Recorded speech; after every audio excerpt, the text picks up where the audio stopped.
because we have to get leadership right in this country. So I have a guest. We are going to be discussing Edu 2020 together, the characters, the personalities, and the parties that are featuring in the Edu 2020 election. Well, my guest today is a prolific writer, a long-standing lawyer of constitution and human rights defense, and is also a prominent political observer. His name is Richard Akinola. Pa Richard Akinola would like to put that way. You're welcome on the show. So how are you today? Yeah, thank you. All right, good. So let me start by asking you. The last time there was election in Edo State, governorship election in Edo State, the former NLC president and former governor of Edo State, Adams Oshomole, supported Obaseki, who is the current governor of the state. But now it turns out that he's supporting the opponent he previously had against the person he helped to power. And it has become a recurring decimal that politicians always cross from one party to the other. You know, interests change, but the different people they are always the same. But then I want to ask you, what does this portend, especially in Edo 2020? Is there any good thing? Do you see anything good thing coming out of Oshomole supporting a new person against the other person he brought to power before? What does it portend? Well, I think it's a matter of personal interests and of politics because in any human endeavor, there's bound to be conflict and there's bound to be shifts in allegiance and perspectives.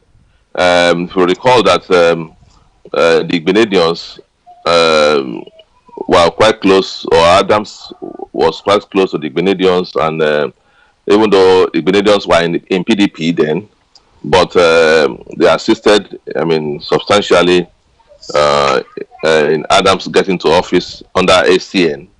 So, and along the line, when Adams became governor, somehow, I mean, conflict arose. So he fell out with the Grenadians. So I think that's in the nature of politics. I mean, conflicts will always arise. So that is the same view I look at the current situation with Obaseki and Oshiomhole. Hmm. And only two of them would, I mean, only two of them can actually say what's led to this conflict. People can make conjectures and just assume what could have happened, but only two of them, because they were quite close, and only two of them were able to know to say specifically what led to uh, Their disagreement falling suddenly. apart. So, so that's the background I can give for now. Okay, but then I'm going to ask, because at the end of everything, in all, what matters to the populace, the citizenry, should be governance, regardless of who is in party. I'm just assuming here. But then, Yeah. has it ever, I mean, what is there for the people if you say it is about interest of individuals in the parties or the godfathers? But how is there any possibility of this making any meaning, any good meaning for the citizens that the people who should care about governance? Does this have anything to do for them?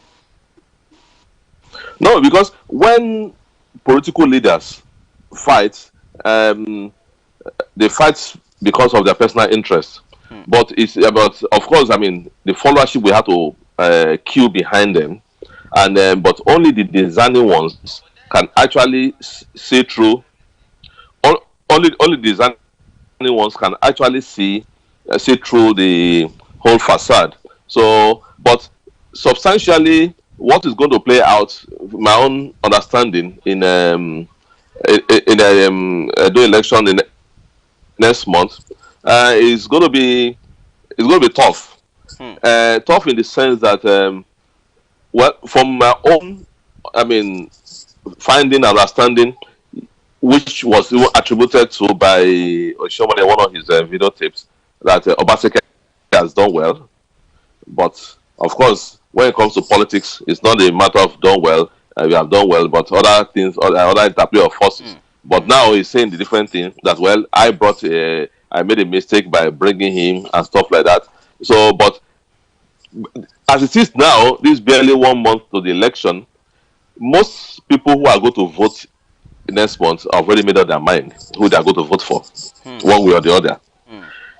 But there's still a little percentage of people who will still be swayed on the day of election, on the eve, on the day of election, not necessarily because of whether somebody has done well or has not done well, but by pecuniary interest. Because on that day, on the field, I mean, lots of money going to exchange hands, and people will rather collect money than vote their conscience. So that's certain percentage of people that will shift their allegiance on the day of election, not necessarily because they believe in whoever they're switching the allegiance on, but because of the pecuniary consideration. But substantially, most of the people are going to vote, have made up their mind who they are going to vote for one way or the other. But my concern actually is that I foresee, I just pray it doesn't happen, but I foresee lots, violence like it happened in Kogi State. And because many of us witnessed what happened in Kogi State, where armed men with so much of boldness, with so much of impunity, as if police were not around, and they were cutting away ballot boxes, and nothing happened. So, and I foresee a similar scenario in Edo because the two camps have dug in, and they are not giving anything by giving any chance at all to each other. So I just hope um, the security agencies will be fair to both sides. They were not fair to both sides in Kogi State, Hmm. and which is a big shame.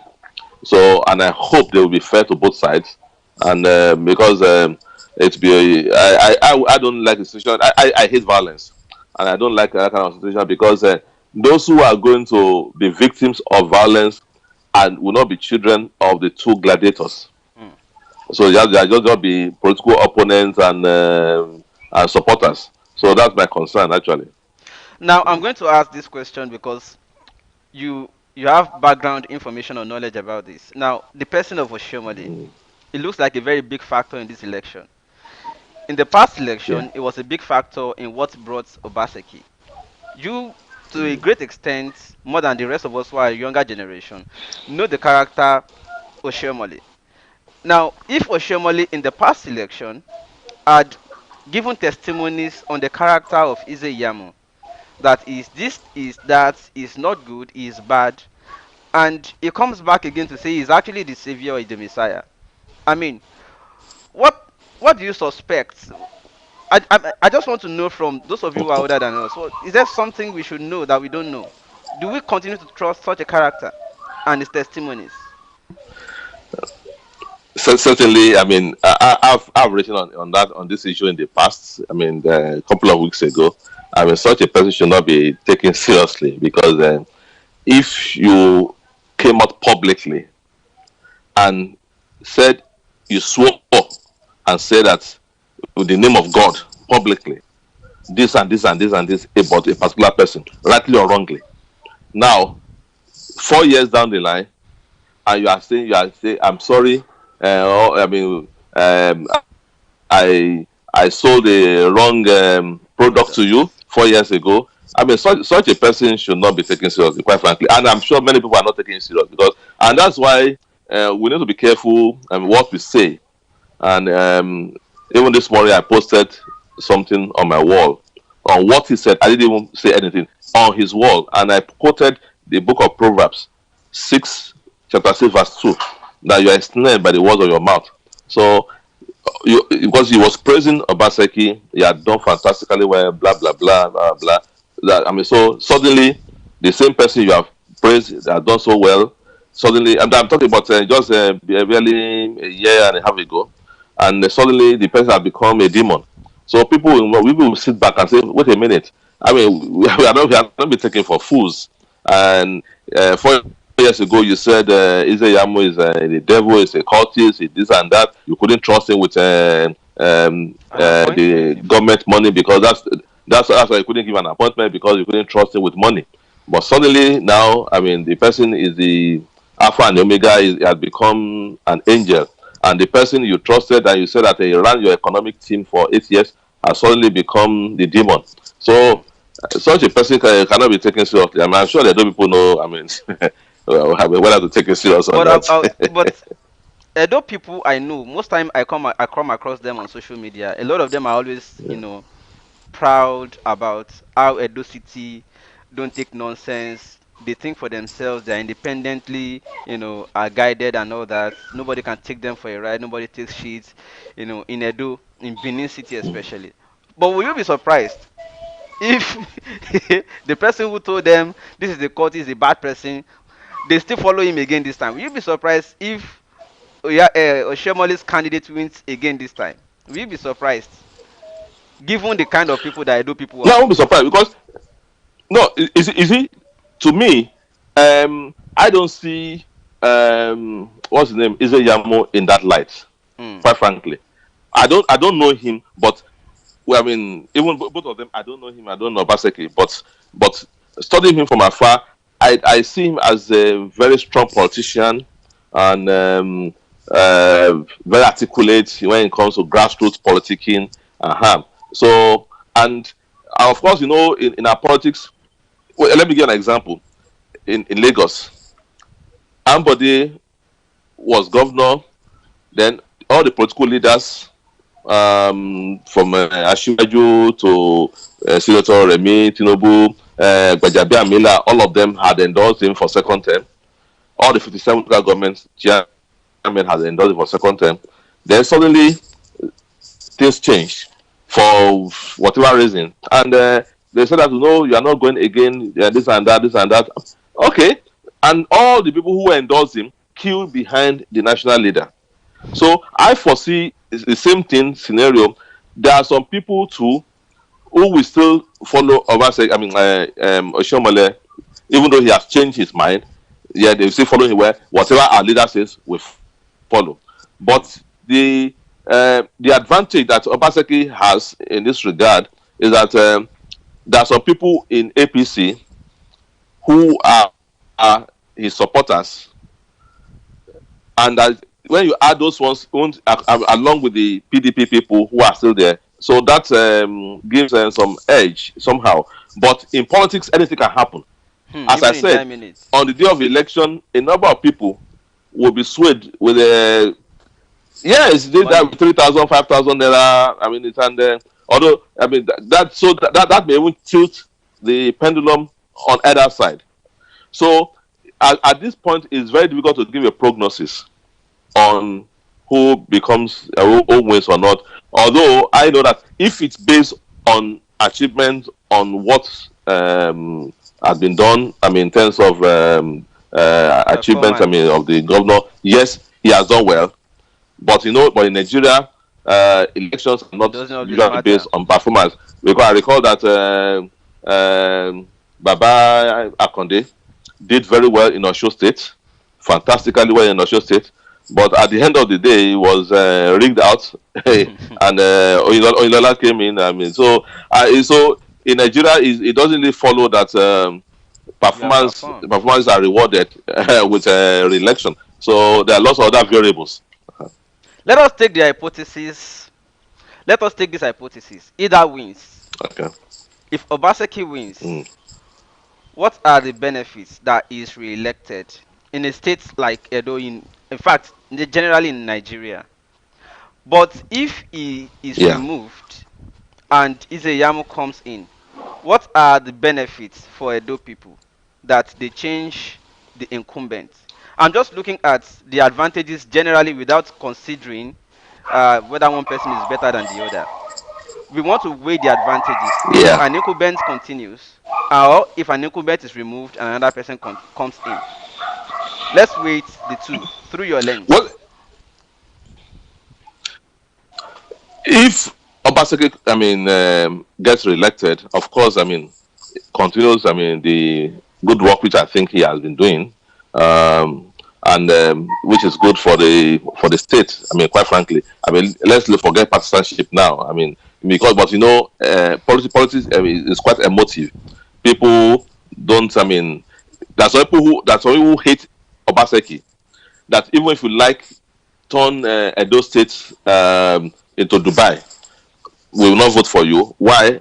Because they believe that Obaseki doesn't give money, which is one of the. Like, it's not. I mean, because he's a Texas governor. technocrat, not a politician. So he doesn't give money, that he doesn't fund party, he doesn't fund structure, blah blah blah. So those who could not benefit in the past 3.5 years, no matter what, even if you turn the whole place to Dubai. I remember that when Fashola was about to be denied governorship in Lagos in 2000, between 2009 and 2010, so there's some ACN people in Lagos then said that look at him, he's planting flowers on the highway.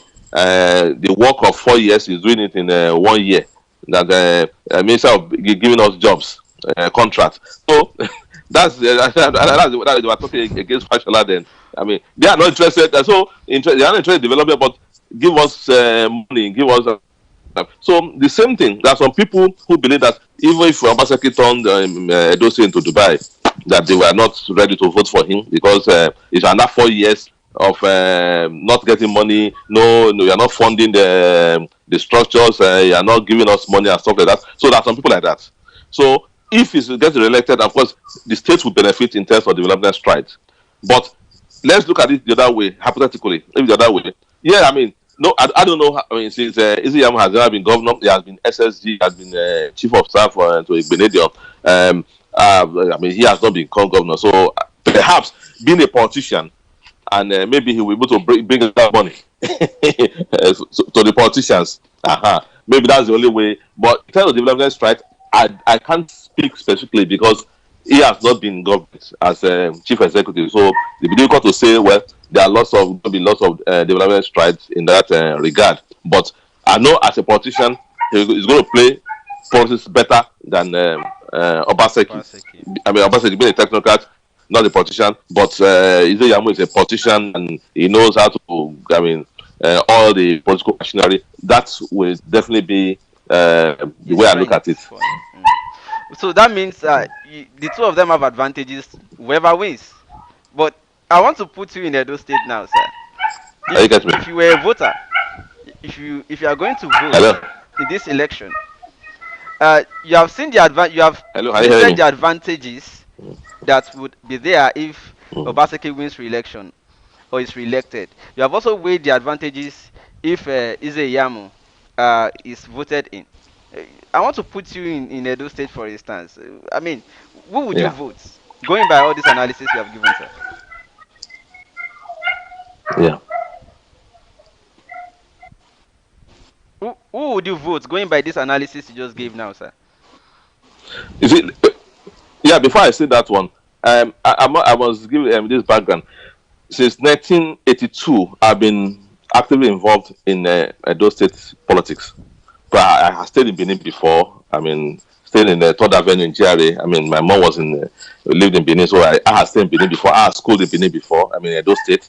Then I mean, Bender State. So, and when Professor Ambos Ali was governor, I've been involved in Edo politics. The only short period in which I was not involved was when Igbinedion was in office. But I had been actively involved in Edo politics. So that's, having said that one, if I were to be a A voter, voter. I'm not a voter in Edo politics. I'm just a stakeholder in quotes. But if I were to vote, certainly I would vote for Baseki. Hmm.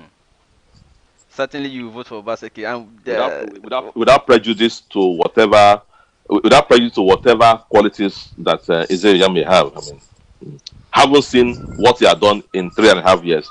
Certainly, I will vote for Baseki. all right, and that's where we want to cap it for now this morning. Thank you so much for your time. I appreciate you because I have to Okay. hijack. You are so busy Thanks so much. Oh. so I appreciate you. Thank All you. right.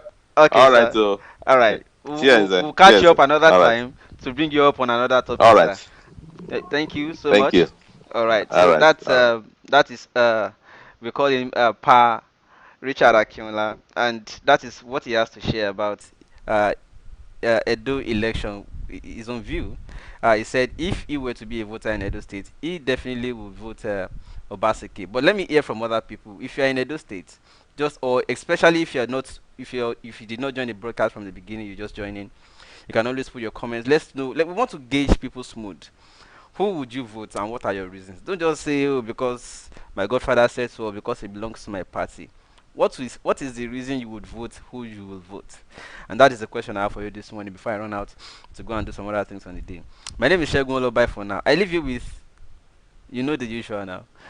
It's Larry Safari, Vagabonds in Power. Bye for now, people. Yeah, yeah. Yeah, yeah, yeah, yeah, yeah. Underdog, freaky, at the vex. Nigeria is stuck with leaders who can move this country forward. But if you talk, you go die. If you no talk, you go die. I'd rather talk. Anytime I talk, then they try to stop me. Arrest me, they want me. Whatever that you send them, no send, they go stop you. Arrest you or kill you. But if they kill the messenger, they no go fit kill the message. My people just they suffer, suffering and smiling. Hey, vagabonds in power. They want me, they want you. Government in power. It don't tell them they play also. The vagabonds in power. They want me, they want you. The government in power. It don't tell them they play also. Yes, every little